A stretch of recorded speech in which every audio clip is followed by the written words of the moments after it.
Well, we'll be talking to some Conservative MPs shortly, but with me now are two Conservative activists, the Councillor Mary Douglas and Benita Mehta. Mary Douglas, you're in Wiltshire. Yes.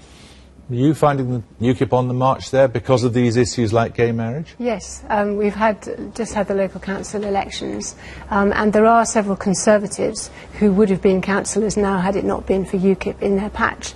In my own division, there was no UKIP candidate. Nonetheless, there were several people on the doorstep who were desperate to vote for one, and I believe did so anyway. And these issues like gay marriage, with UKIP, people customarily associate with the Europe question, in or out. But it's not just that. No, it's not, because actually the only political party who supports traditional marriage, as far as I'm aware, is UKIP, and that's why people are choosing it. And Benita Mehta, you were standing in the local council elections recently. How hot an issue did you find it on the doorstep? It was a hot issue, of course, but in Watford, where I was standing, where I'm from, we had an overwhelming amount of people, young people, who were becoming engaged in politics, in Conservative politics, because of gay marriage and the progressive policies that our Prime Minister is putting forward as leader of our party. So it was a hot issue, but not necessarily a damaging issue? Indeed. Not for me anyway. Got lots of help from the younger people. Did you get elected? Not quite. OK. All right, well, look, we'll just bear with us a moment or two, because I think we're joined by the Culture Secretary, Maria Miller, now. Maria Miller, you could only get this through with the support of Labour and the Lib Dems. You couldn't do it on your own, could you? Well, this has been a free vote bill from the start, and today's vote has shown that we've got support for the bill, overwhelming support for the bill continuing to move forward from all of the major parties. I think the important thing is... Not all of your own party, of course. The important result of this bill being voted through tonight is that we actually can make progress, we can make sure that the bill moves forward and that it isn't mired in discussion around the extension of civil partnerships, either here in the Commons or in the Lords, that can be dealt with separately, and I think that's an important and constructive way forward. The Prime Minister told us that this was an issue that was absolutely key to his set of beliefs. Why didn't he speak in the debate? The Prime Minister has been this evening in the lobbies voting on these important set of amendments. You know, it's absolutely right that these things are dealt with by the ministers responsible, and that's why it was a free vote. You've just told us it was a free vote. The reason why the debate is taken by the ministers who've taken it today is because we're the people who've been putting the legislation in place, and I think we've seen today the overwhelming support for the approach that the government is taking, the approach of having a review on extending civil partnerships but not allowing it to delay the implementation of the marriage for same-sex couples. All right, so he's entitled not to speak. Is Gerald Howarth, who was a minister in your government until last year, is he entitled to talk about a march of aggressive homosexuals being behind this proposal? I think one of the main principles of what the debates today have been focusing on is the right of people to have different views on the future of marriage for same-sex couples. I am very clear that I want to see that go forward in the way that's set out in the bill.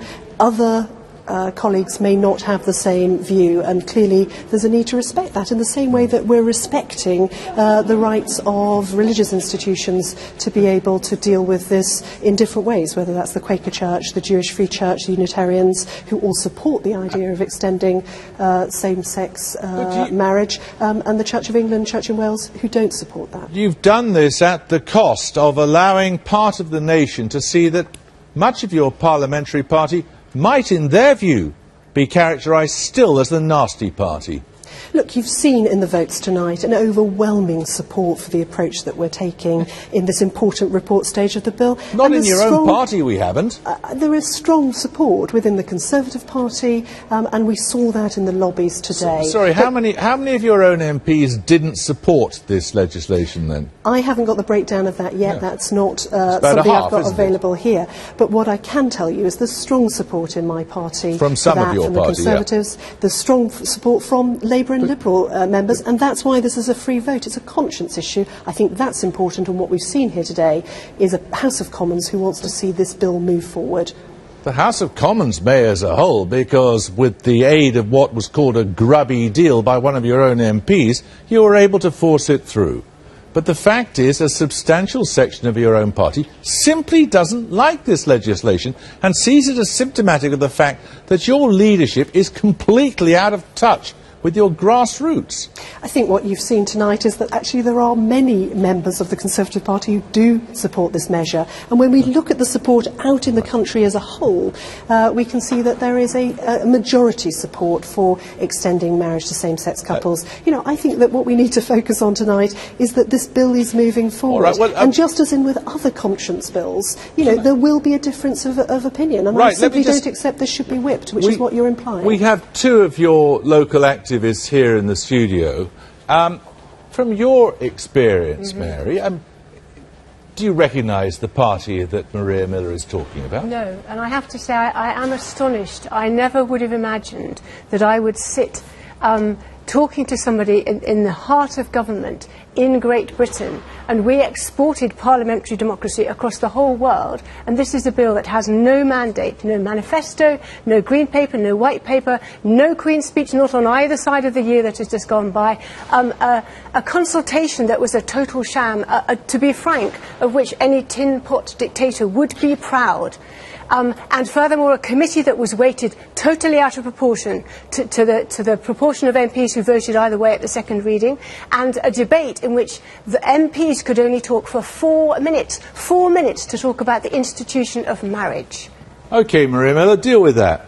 Well, I think it's very clear that the people you have in the studio may have a different view, but what I would say is that there is significant support for this measure within our party, both at a grassroots level and within Parliament. You know, I was for 20 years a grassroots member of the party before I became a member of Parliament, and I understand the very important and pivotal role that our grassroots activists play, and they are the backbone of our party. And I think it's important that we understand that, and important that we show respect for their views. But on this issue, in the same way as when the Labour government put forward the extension of civil partnerships back in 2004, there are a wide range of views. That doesn't stop us, though, from actually having to tackle those issues, tackle them in a way which is right for society, because I think fairness is an important principle that we hold proudly in this country. I know you've got to run along. Thanks very much for sparing the time to talk to us.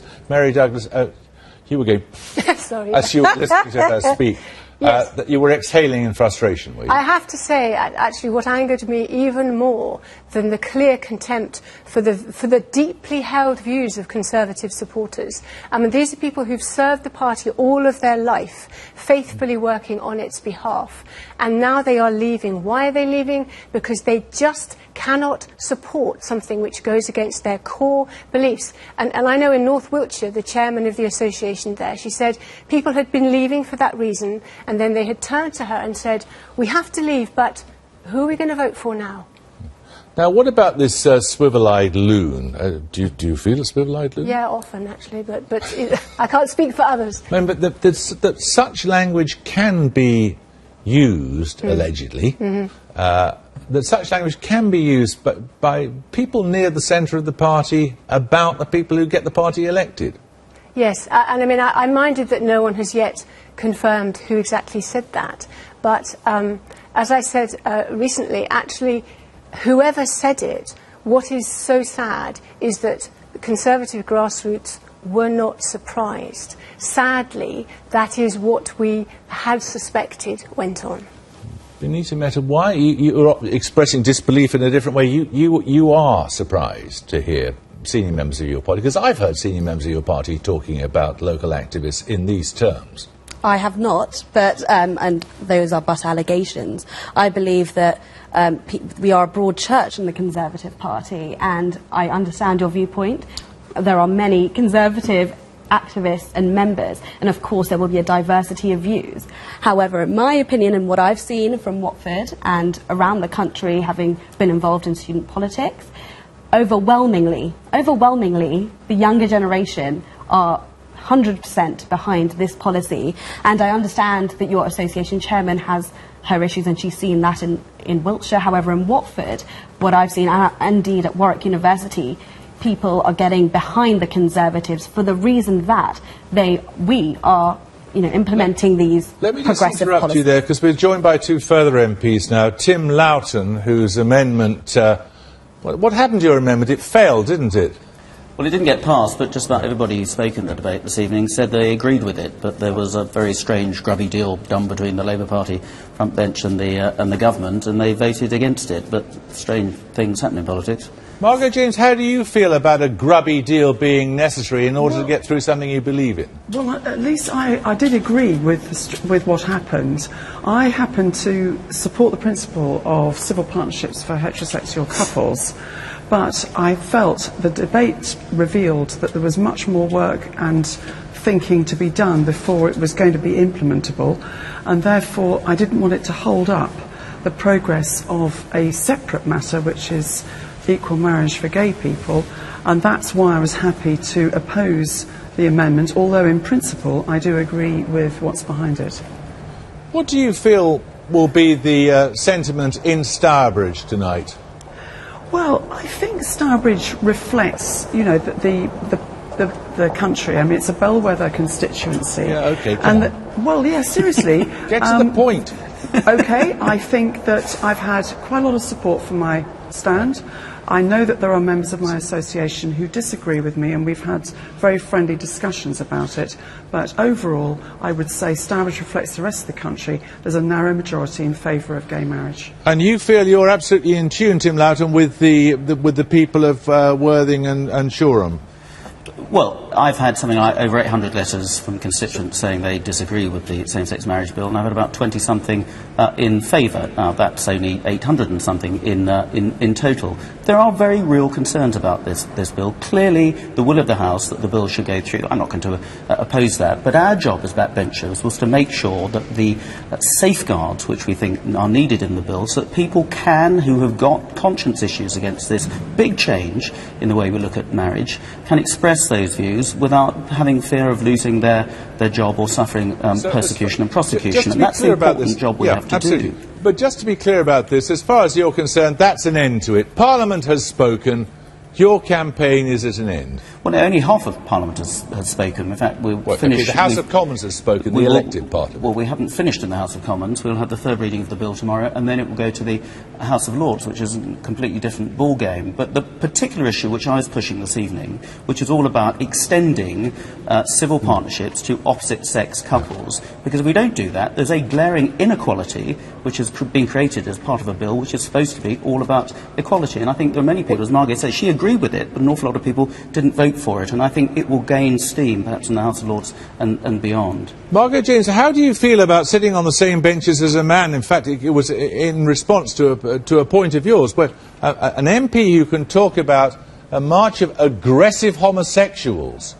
How do you feel about that? Not me, by the way. Clearly not, definitely not me. I don't take offence at that, Jeremy. A lot of words are spoken in the House of Commons, and, many a slip of the tongue, etc. I don't take offence at that. Sir Gerald is entitled to his view. I think my dear late father would have agreed with him, and, I think we can all remain on good terms. But what about the leadership of your party? How come you can get into a mess like this on an issue as core to many of your supporters' beliefs?